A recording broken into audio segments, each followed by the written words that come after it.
Welcome to this Killik Explains finance video. This week we're going to return to a hardy perennial theme, a core message, lifetime saving, the risks 2019. So I'm going to take some vital messages and just update them. So if you feel like you've seen this video before, it's quite possible that you have done, but this one's got one or two extra features and also some refresh data. So background is what? Well, basically, why do we invest? Just to set the scene, and some of you may have seen this slide before, we invest to give us lots of things. Choice, independence, the ability to make our own decisions, control our own financial futures, security, that's why we have rainy day funds, make sure we don't miss out on emergency cover and so on, and peace of mind. We know we can live the way we want to across our entire lifespans. So, just to give you a reminder about what this looks like if you take it into a sort of tangible level, if your target was £1 million. Now, you might think that's a pretty ambitious target, but if you're planning to retire these days, generate income from a portfolio of investments, you might be looking at generating a sum of that kind of scale. All right, because at current annuity rates, let's say, that'll give you an income of anywhere between £27,000 and about £40,000. That's July 2019, depending on the choices you make around the annuity you buy. So, 40 years to do it. 1 million is the target. How much would you need to save? That is the £1 million question, if you like. All depends on the growth you achieve over that period, what inflation does, and so on. But the amounts involved can be as high as £1,300 per month, pretty punchy at a low growth rate, £650 per month at a 5% growth rate, not guaranteed, and just £350 a month, which begins to sound more manageable, at 8% growth. And you might be thinking, well, 8% growth is pretty punchy, but there are one or two things you can do to improve your chances, stress, that's all I can say, of getting nearer to that number over the long term. Now, the question then becomes, how are we going to do it? How are we going to build a fund like that? It sounds very daunting, very intimidating, but the answer I'm going to stress is not by being completely conservative. Now, essentially, we need to generate long-term wealth. That's the challenge, getting to that big £1 million number, crikey. That's not going to happen in cash. Okay, and I'll just explain why in a moment. And there's a decent chance of doing so in shares. Now, life is not guaranteed, investment's not guaranteed, but I'll just demonstrate if it's a head-to-head between equities and cash, realistically, with the right approach, shares are more likely to deliver the outcome you want.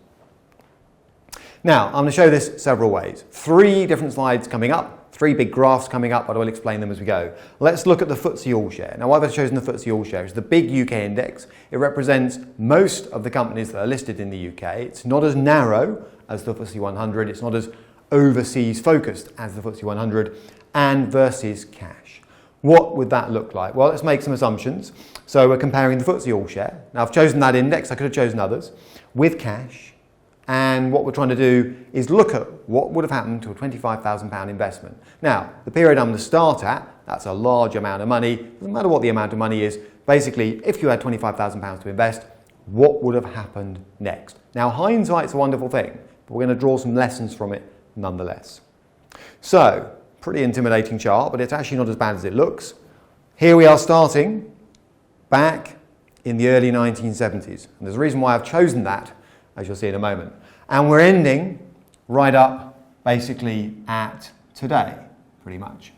And what we're saying is, just comparing capital only, an investment in the FTSE All-Share, you would clearly be quite a lot better off today if you'd stayed in shares, not fallen into the traps of panic selling or forced selling, which I cover in other videos, than you would be in cash. Because I've assumed the cash just sits there. All right, capital only, not inflation adjusted. And the shares, well, there are some serious ups and downs. You can get your timing wrong, we know that, but have significantly outperformed.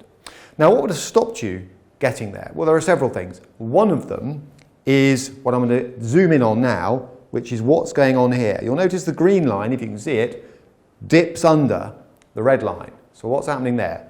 Well, the answer is this.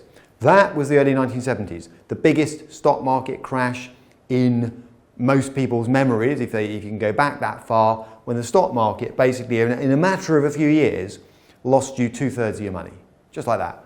So 1971, it all started, it went wrong, through to 1974. Now, if that was your investment horizon, 3 years, you'd never have gone back to equities again. You'd have gone, this is ridiculous. if I just left my money under the mattress, I'd still have £25,000. I'll put it into shares, most of it's gone. But the point of the previous slide was this. Over the long term, and that's what we're looking at with lifetime savings, that's a ridiculously short period. All right? So if your planning horizon was only 3 years, yeah, it was a mistake to be in equities. But for lifetime savings purposes, that fund of £1 million we're all aiming for, let's say, hypothetically, here's the point. That blip didn't last long, and the green line fairly quickly, in a matter of a few years, starts to make its steady progress upwards. And that's the point. And that was the worst one. All right? So even if you'd invested at the start of the worst bear market we've seen in recent living memory, you'd have been okay if you didn't bail at the wrong moment.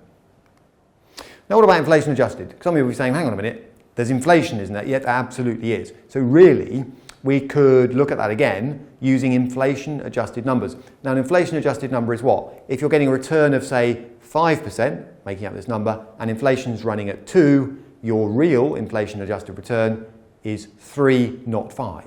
And that matters because inflation affects what you can afford to buy. It affects your purchasing power, to give it its grand term. So, how does that look? Let's look at the FTSE All-Share with an inflation adjustment this time. Let's look at cash with an inflation adjustment. In other words, the return minus inflation as we know it happened. RPI, Retail Prices Index, is the old measure of inflation that applies. It's the most relevant one for the period I'm looking at. And let's start with £25,000. Could have been 1,000, could have been 100,000 if you were really wealthy, but let's say £25,000. Now, different looking chart, but same period. So here we are back in the early 1970s, finishing more like today. That does actually roll on to 2019. Where would you be? Now the numbers don't look as impressive this time, but look at the distance between them. So your £25,000 inflation adjusted in cash would only buy you, if you want to see it this way, about £1,800 worth of stuff when you pull it out from under the mattress now. And that's a pretty dramatic fall in your ability to buy stuff. It's called purchasing power. Whereas the £25,000 investment in shares has achieved over that period a significant uplift in terms of what it will actually buy. So you might think the number's not as impressive, but the purchasing power increase is. Now, what about total returns? So if you're thinking, I'm going to need 2%, it's not going to cut it. If I'm aiming to build a fund of £1 million, remember that first slide, I need more. One way to get more, without putting a number on it, is to reinvest your income. You don't take your dividends out, you keep reinvesting them, you keep buying shares with them, and that has quite a dramatic effect on the amount of money that you could see back. So, my final example, you might be glad to know with charts, is UK equities versus a building society account. I'm relying a little bit on Barclays equity gilt data as per one of my guides, and a £25,000 investment is where we start. So, on a total return basis, how does that chart, early 1970s through to today, look? And there's your answer. All right, it's still a picture that compares shares to cash, but look at the gap there. So this is the total return, rolling up dividends, buying more shares with them, not taking them out, spending them. You could have been, had you left your £25,000 invested before costs, I accept that, and ignoring tax for a moment, if you liquidated shares as capital gains tax, ignoring that for a moment, 3.2 million plays £500,000. All right, so the return on your cash, total return basis, not bad. You'd be happy with that, but you'd be much happier with the amount in the equity market from shares. Now, I could keep doing these examples, but we'll stop there. So the next question people ask is, right, so I get the principle, I get the idea, I understand where we're going, how much do I invest? Well, that's a personal decision. There's no point in me telling you it needs to be £350 per month. The point is you need to try and maximise the amount you can afford to invest. Just a quick reminder about how we do that, and then I'll wrap up on this video. I've done a lot more on this in other videos. What we do is we set our rainy day fund, we get our emergency cover in place, then we make sure we've got foreseeable calls on capital identified, stuff, situations in life, school fees, weddings, whatever it might be, where we're going to need money and we know it. And what I was talking about was lifetime savings. All right, allowing those to benefit from compound growth over the long term is what it's all about.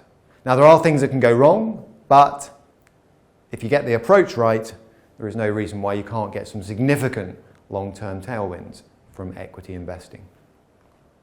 Any questions? editor@killik.com. And if you're wondering where all those other videos I mentioned might be, a good bet is killik.com/learn. Look down this side for the shares tab.